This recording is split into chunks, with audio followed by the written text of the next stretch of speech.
All right, now to tobacco taxes. And again, if you're a smoker, a tobacco user of any kind of nicotine product, you don't need me to tell you that taxes went up again big time first of this year.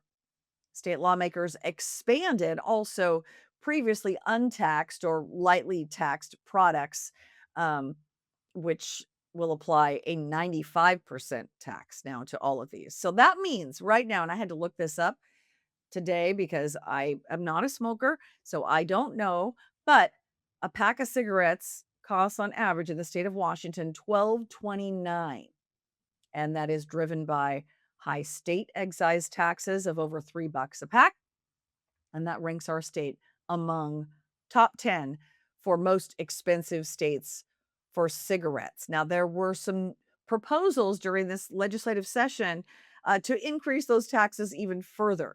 One of the bills would have taken a pack of cigarettes up by another $2 a pack.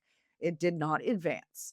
One of the groups that helped to push back on some of this stuff is the Consumer Choice Center. So I had a conversation with David Clement. He is the North American Affairs Manager for the Consumer Choice Center.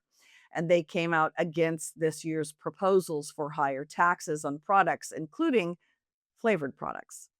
Or wanting to encourage people to quit smoking is a totally legitimate public policy initiative.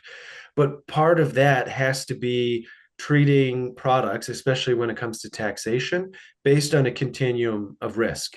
And so we shouldn't be ratcheting up taxation on reduced risk products that significantly lower the public health costs related to smoking, because all that does is make it harder for people to switch or to quit, whether that be vaping, whether that be nicotine pouches, you name it. And then on the flavor side, the issue with banning flavors is that whether we're talking about vaping or pouches, they are a very useful tool for adults who are trying to quit smoking, right? We see jurisdictions in the United States, around the world, want to limit flavors, for example, to just tobacco flavored or mint menthol. But that for us is counterintuitive because in many instances, those are the exact flavors that smokers are trying to get away from. And so the flavors on offer give people a 95 to 99% reduction in risk and can get them off of smoking for good. And too often policymakers forget that important point. Now, none of those bills advanced during this session. In fact, it looked when I was doing some research today on this, it didn't look like two of them even received a public hearing. So they were sent to committee, but then, the chair of those committees has the option whether to bring them to a public hearing or not. It doesn't look like there was even a public hearing on those.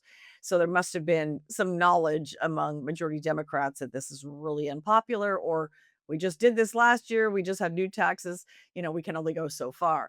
But higher taxes on nicotine products that took effect January 1 of this year are, as you might guess, driving the black market for these products. And a lot of it is coming from Canada, according to the Consumer Choice Center.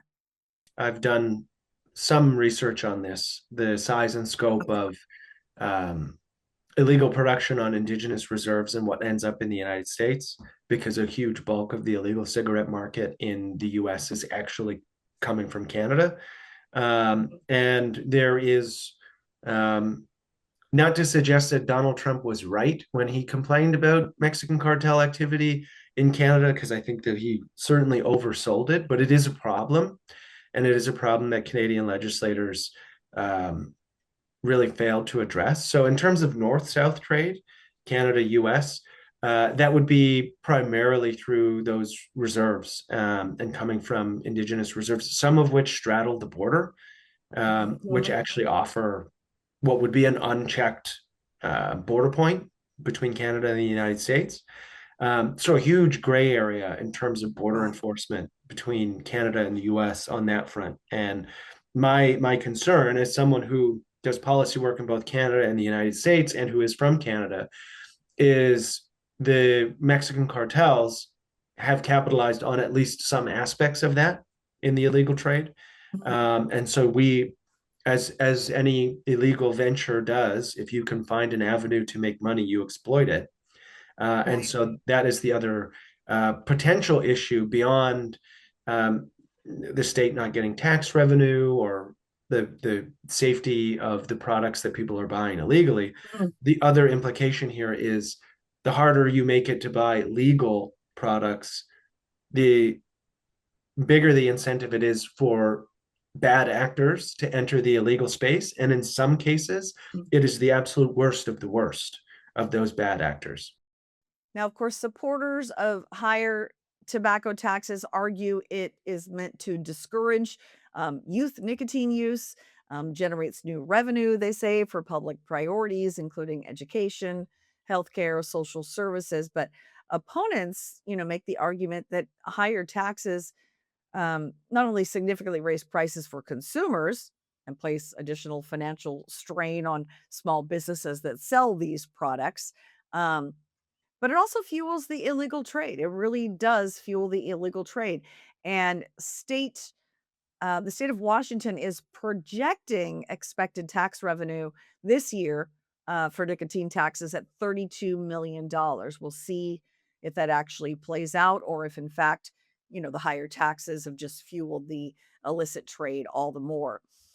Should note that in Idaho, where a lot of folks, if you live in Eastern Washington, especially Spokane, you can just drive across state lines and buy your cigarettes. And Idaho has one of the lowest cigarette taxes in the entire nation at just 57 cents per pack. So retail prices there are about $4 cheaper for a pack of cigarettes than in Washington. So I'm guessing that a lot of folks probably purchase there. I know they've done a lot to try and crack down on people being able to purchase online from out of state and avoid those taxes. Um, we do have a number of Native American reservations here in Washington state, and a lot of people purchase there. The Squaxin tribe, they manufacture their own brand. It's called Complete.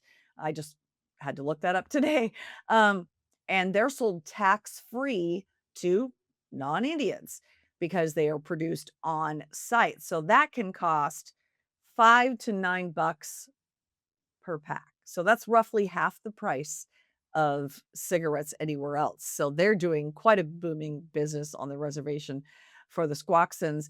And then the Muckleshoots in the Auburn area, they have their smoke shops.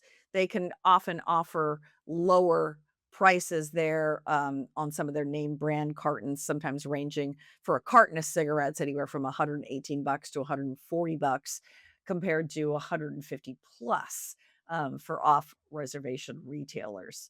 So there are a lot of different factors here. It's going to be interesting to find out if, in fact, raising the tax as much as they did has maybe made some people wanna quit smoking, I don't know, or, just quit tobacco products altogether, or in fact, it's just fueling the illicit market, and that's, also a harm to retailers if in fact they're not you're not gonna go down to the local grocery store and buy your cigarettes there, you're instead gonna, go to a reservation or perhaps purchase from someone, in, part of one of these smuggling operations, so that is it for today's episode of Washington in Focus Daily for this Tuesday, April the 14th. As always, I thank you so much for watching and join us again tomorrow.